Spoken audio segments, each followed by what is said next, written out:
আসসালামু আলাইকুম প্রিয় শিক্ষার্থী, জুয়েল ইংলিশ একাডেমিতে আরও একবার তোমাদের স্বাগত। জুয়েল ইংলিশ একাডেমির ইউটিউব চ্যানেলে এবারে যে বিষয়টি নিয়ে আলোচনা করতে যাচ্ছি সেটি হচ্ছে এসএসসি, এইচএসসি কিংবা 6 to 8 ক্লাসের জন্য অত্যন্ত গুরুত্বপূর্ণ একটি টপিক। এই টপিকে 5টি বাক্য দেয়া থাকে। 5টি বাক্য সঠিকভাবে সমাধান করতে পারলে খুব সহজেই 5 মার্ক পাওয়া যায়। তাহলে তুমি খুব সহজে 5টি মার্ক যদি গ্রামারে পেতে পারো, তাহলে কেন এই টপিকে গুরুত্ব দিবে না? তো তোমাদেরকে আমি কথা দিচ্ছি, আমাদের জুয়েল ইংলিশ একাডেমি ইউটিউব চ্যানেলের ট্যাগ কোশ্চেন প্লেলিস্ট থেকে তোমরা যদি প্রতিটি ভিডিও ধৈর্য সহকারে দেখো এবং প্র্যাকটিস করো, তাহলে তুমি পরীক্ষায়, এসএসসি পরীক্ষায় 5-এ 5 তুমি পাবেই। সো আমরা এই ট্যাগ কোশ্চেন প্লেলিস্টটি অত্যন্ত তথ্যবহুলভাবে সাজিয়েছি। যে সমস্ত রুলসগুলা খুবই গুরুত্বপূর্ণ, তা আমরা একে একে সবগুলা ধারাবাহিকভাবে তুলে ধরেছি। তাহলে কথা না বাড়িয়ে চলো আমরা মূল আলোচনায় চলে যাই। আজকের আলোচনা হচ্ছে ট্যাগ কোয়েশ্চেন। ট্যাগ কোয়েশ্চেনের প্রথম ভিডিও। তো প্রথম ভিডিওতে আমরা আজকে জানবো ট্যাগ কোয়েশ্চেন কি। তাহলে জেনে নেই, চলো ট্যাগ কোয়েশ্চেন কি। তোমরা এখানে একটি সংজ্ঞা দেখতে পাচ্ছ। তো এখানে দেখো, ট্যাগ কোয়েশ্চেন মানে হচ্ছে, ট্যাগ কোয়েশ্চেন হলো মূল বাক্যের পরে সংক্ষিপ্ত প্রশ্নাংশ, যা বাক্যের অর্থ যাচাই বা নিশ্চিত করতে ব্যবহার হয়। বিষয়টাকে আমি খুব সহজে খুলে বলছি। ধরো, কোনো একটা বক্তা কোনো বক্তব্য দেওয়ার পরে তার তথ্য যাচাইয়ের জন্য শ্রোতামণ্ডলীর উদ্দেশ্যে তিনি আবার একটি ছোট্ট প্রশ্ন ছুড়ে দিলেন। এই যে তার বক্তব্যের সমর্থন আদায়ের লক্ষ্যে আরেকটি ছোট্ট প্রশ্ন ছুড়ে দিলেন, একেই বলা হয় ট্যাগ কোয়েশ্চেন। তাহলে ট্যাগ কোয়েশ্চেনটা কিভাবে গঠিত হয়? এটি সাধারণত বাক্যের শেষে কমা দিয়ে বসে এবং সাবজেক্ট ও অক্সিলারি ভার্ব দিয়ে গঠিত হয়। তো আচ্ছা, আমরা এবার জেনে নেব ট্যাগ কোয়েশ্চেন তৈরির বেসিক নিয়মাবলী। ট্যাগ কোয়েশ্চেন তৈরির স্ট্রাকচারটি হচ্ছে, প্রথমে একটি মেইন সেন্টেন্স থাকে, তারপরে হচ্ছে অক্সিলারি ভার্ব প্লাস প্রোনাউন। সাবজেক্টটাকে অবশ্যই প্রোনাউন দিয়ে করতে হবে, মনে রাখতে হবে সাবজেক্ট অবশ্যই প্রোনাউন দিয়ে করতে হবে। তাহলে স্ট্রাকচারটা হচ্ছে, একটা প্রথমে যে মেইন সেন্টেন্সটা দেয়া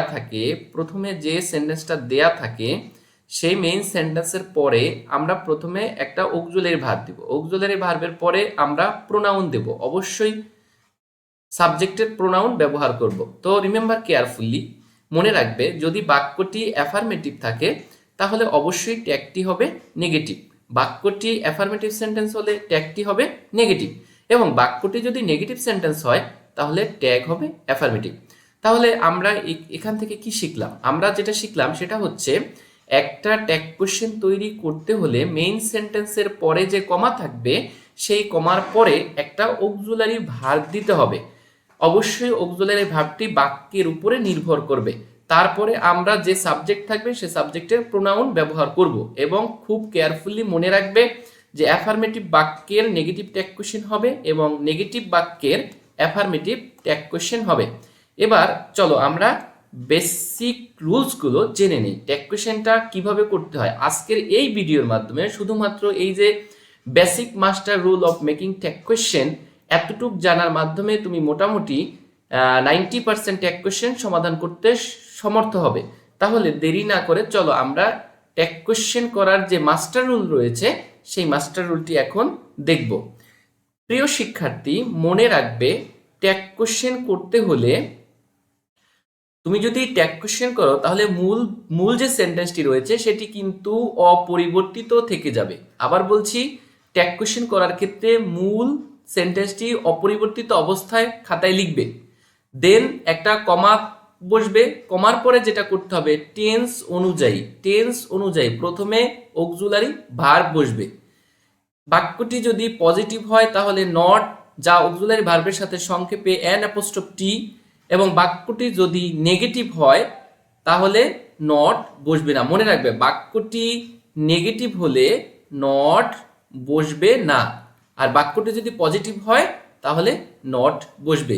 এরপরে সাবজেক্টের প্রোনাউন বসবে, বাক্যের শেষে প্রশ্নবোধক চিহ্ন বসবে। মনে রাখবে, বাক্যের শেষে অবশ্যই প্রশ্নবোধক চিহ্ন বসবে। আচ্ছা, আমরা একটি এক্সাম্পলের মাধ্যমে বিষয়টি ক্লিয়ার হই। ক্লিয়ার? লার্নার্স, তোমরা ভালো করে খেয়াল করো, এইখানে হি উইল প্লে ফুটবল, এখানে একটি বাক্য রয়েছে হি উইল প্লে ফুটবল, বাক্যটি অ্যাফার্মেটিভ বাক্য। তো এর মধ্যে দেখো একটা অক্সিলারি ভার্ব রয়েছে। তো আমরা হচ্ছে ট্যাগ কোয়েশ্চেন করার জন্য এই যে অক্সিলারি ভার্ব উইল রয়েছে, এই উইলটাকে নিব, এবং যেহেতু বাক্যটি পজিটিভ রয়েছে এবং তার জন্য আমরা একটা নট যোগ করব, উইল নট। দেন হচ্ছে আমরা সাবজেক্টের প্রোনাউন, এখন বাক্যে সাবজেক্টের প্রোনাউন দেওয়াই রয়েছে হি, সো এর সাথে হবে হি এবং পরবর্তীতে একটা প্রশ্নবোধক চিহ্ন বসবে।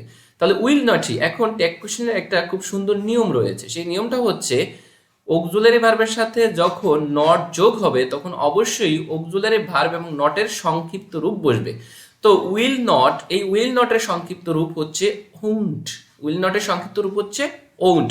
এবং এই যে এখানে সাবজেক্ট হি প্রোনাউন ছিল, আমরা এখানে হি নিয়ে এসেছি এবং শেষে প্রশ্নবোধক চিহ্ন বসেছে। সো সেজন্য হি উইল প্লে ফুটবল, এই বাক্যটি ট্যাগ হয়েছে ওন্ট হি। আচ্ছা, আমরা আরেকটি বাক্য দেখি। এখানে একটি বাক্য রয়েছে যেটা হচ্ছে, দেখো এখানে লেখা রয়েছে she is pretty, she is pretty, সে খুবই সুন্দর। তো এখানে দেখো অক্সিলারি ভার্ব ইজ রয়েছে, তো এই ইজের ইজ আমরা এখানে নিয়ে নিলাম। এবং এই যে তোমরা দেখতে পাচ্ছ যে অ্যান অ্যাপোস্ট্রোফ টু, মানে সংক্ষেপে অ্যান অ্যাপোস্ট্রোফ টি সংক্ষেপে নট রয়েছে, এটা হচ্ছে অক্সিলারি ভার্বের নিয়ম। অর্থাৎ বাক্যটি পজিটিভ হলে অক্সিলারি ভার্বের সাথে সংক্ষেপে নট প্লাস সাবজেক্ট প্লাস প্রশ্নবোধক চিহ্ন। ঠিক একইভাবে দেখো ইজ আমরা নিলাম, এই যে বাক্যের মাঝে ইজ ছিল এখান থেকে ইজ নিয়ে নিলাম, এবং এই যে সাবজেক্ট সি রয়েছিল আমরা সেখান থেকে সি নিলাম, এবং সূত্রের এই যে একটা ট্যাগ কোশ্চেন করতে হলে প্রশ্নবোধক চিহ্ন দিতে হবে, সেই প্রশ্নবোধক চিহ্নটি দিয়ে দিলাম। তাহলে কি হলো, she is pretty, isn't she, she is pretty, isn't she, he will play football, won't he. Dear learners, আজকে ট্যাগ কোশ্চেনের বেসিক আলোচনায় এতটুকুই রইল। আমরা পরবর্তী ভিডিওতে নিয়ে আসব বিস্তারিত আলোচনা। আমরা পার্টে পার্টে ট্যাগ কোশ্চেনকে অবশ্যই পার্টে পার্টে আমরা যতগুলো রুলস রয়েছে সব প্লেলিস্ট আকারে দিয়ে দিব। তোমরা যদি জুয়েল ইংলিশ একাডেমি ইউটিউব চ্যানেলের সাথে স্টে টিউন থাকো তাহলে কিন্তু তোমরা সব কিছু শিখতে পারবে বিনামূল্যে।